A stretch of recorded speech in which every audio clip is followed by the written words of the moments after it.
Bem-vindos! Hoje vamos debruçar-nos sobre uma das obras que faz parte do novo itinerário pela iconografia animal na coleção do museu e vamos fazê-lo através de uma pintura dedicada a uma personagem que é ela própria importante na sua relação com a natureza.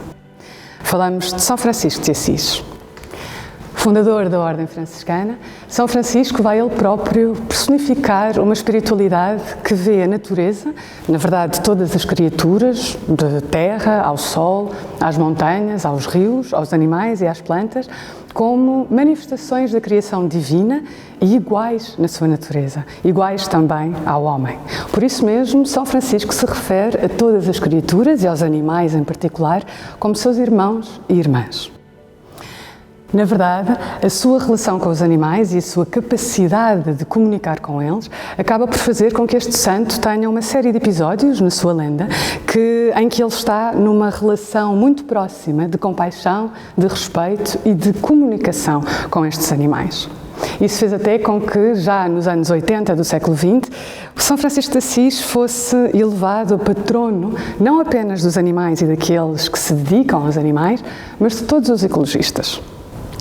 No episódio que aqui vemos representado, pela mão de um mestre valenciano desconhecido do século XV, vemos então um momento em que São Francisco, acompanhado por um frade leão adormecido, vai assistir à aparição de um serafim, neste caso sob a aparência de Cristo crucificado, que vai lançar, sob a forma de raios de luz, aquilo que são os estigmas ou as chagas da crucificação no corpo do próprio São Francisco. Portanto, de certa forma, isto vai marcar na carne do santo aquilo que é a sua perfeita comunhão espiritual com o Filho de Deus e, como tal, também a sua identificação como Jesus Cristo, Ele mesmo. Mas, na verdade, a presença das aves nesta pintura vai referir-se a um outro episódio que não tem nada a ver com esta cena, embora a sua presença noutro tipo de pintura valenciana, ou noutros exemplos de pintura valenciana, também seja comum. Na verdade, aquilo que a presença das aves evoca é um outro episódio, igualmente célebre da geografia deste santo, onde, de certa forma, ele vai também dar mostra dessa sua capacidade de comunicar e de se envolver com os animais. Ou seja, a pregação aos pássaros. Será durante essa pregação que São Francisco irá debruçar-se sobre algumas das suas irmãzinhas aves e vai convidá-las a refletir sobre a bênção da graça divina, que tudo lhes deu para que pudessem viver livre e felizmente, convidando-as assim a refletir sobre a maravilha da criação. Esse episódio ficou de facto célebre e é um daqueles que é mais vezes representado na geografia de São Francisco. Na tradição cristã, de facto vai ser muito frequente que os animais sejam convocados para ajudar a caracterizar ou a contar algumas histórias das personagens sagradas, como neste caso. Na verdade, eles podem surgir mesmo como protagonistas de algumas cenas relativas às lendas dessas personagens, como é o caso de São Jerónimo, ou do leão de São Jerónimo. Na lenda dourada, conta-se que São Jerónimo terá, por piedade, ajudado um leão que terá invadido o mosteiro em que se encontrava e que tinha um espinho cravado numa das patas. A partir daí, o leão não mais o abandonou e foi até também protagonista de outros episódios mais ou menos edificantes. De resto, esta utilização dos animais, mesmo que para contar um episódio da história de uma figura sagrada ou de uma personagem sagrada, tem sempre em si esta conotação moralizante, ou sempre esta ideia de exemplo a seguir. Na verdade, também pode acontecer que o próprio animal seja utilizado como atributo ou como personificação de uma qualidade que se quer dar a uma dessas personagens. Vamos encontrar um bom exemplo disso nos próprios textos bíblicos, onde Jesus Cristo vai surgir como o Agnus Dei, ou o Cordeiro de Deus. Claro que pela dimensão inocente, mansa do Cordeiro, mas sobretudo também pela sua dimensão ou pelo seu caráter sacrificial, que já era amplamente utilizado à época. Na verdade, vai ser nas palavras de São João Batista, o precursor de Cristo, que vamos encontrar esta relação ou esta identificação. São João Batista irá dizer, apontando para Jesus Cristo, eis o Cordeiro de Deus que retirará os pecados do mundo. E por isso mesmo, também o Cordeiro, normalmente acompanhado pelo estandarte da ressurreição, vai acabar por ser um dos atributos mais frequentes do próprio São João Batista. Ora, se, como vimos, a presença das aves nesta pintura cumpre um bocadinho uma função de se referir a esse episódio do Sermão aos Pássaros, a verdade é que pode ser interessante percebermos as construções simbólicas de que elas foram sendo revestidas, até porque a sua presença na tradição cristã e na iconografia cristã não deixa de ser relativamente frequente. Em primeiro lugar, o pentacilgo. O pentacilgo está muito frequentemente identificado ou relacionado com Jesus Cristo e mesmo com a própria ideia da crucificação.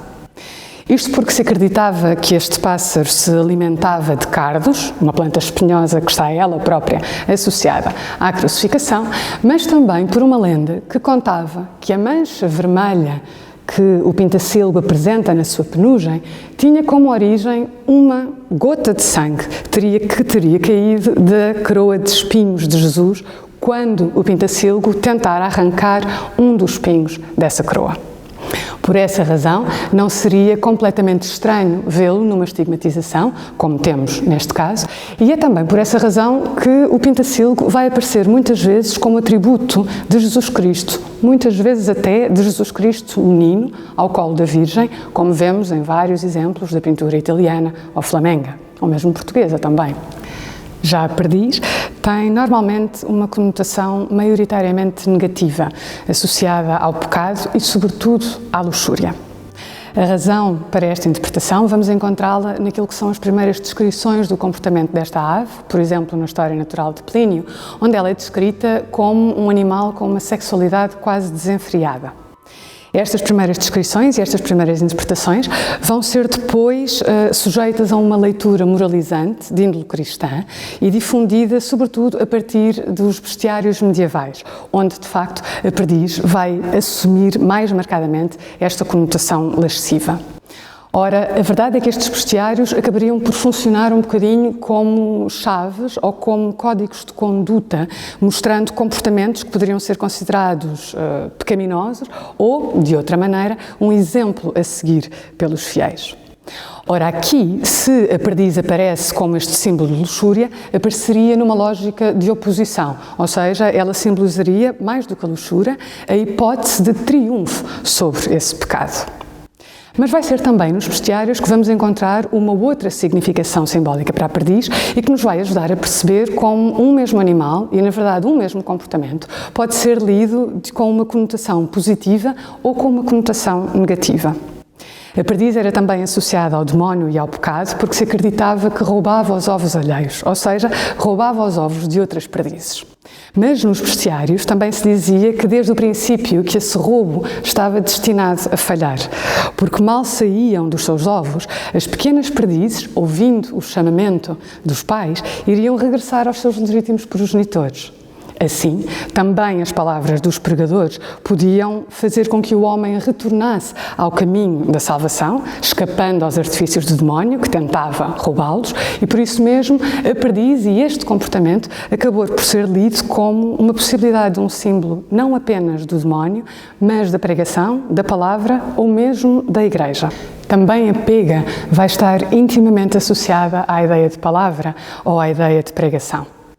Embora tenha sido visto já no contraste entre o branco e o negro da sua plumagem uma possível alusão à luta das forças do bem e do mal, a verdade é que é a capacidade de falar ou a capacidade de imitar a voz humana que foi um elemento central naquilo que foram as interpretações e as leituras simbólicas dadas a esta ave, que já era descrita como um prodígio na História Natural de Plínio e depois muitas vezes sublinhada nos bestiários como esta simbologia ou como este símbolo do poder da palavra.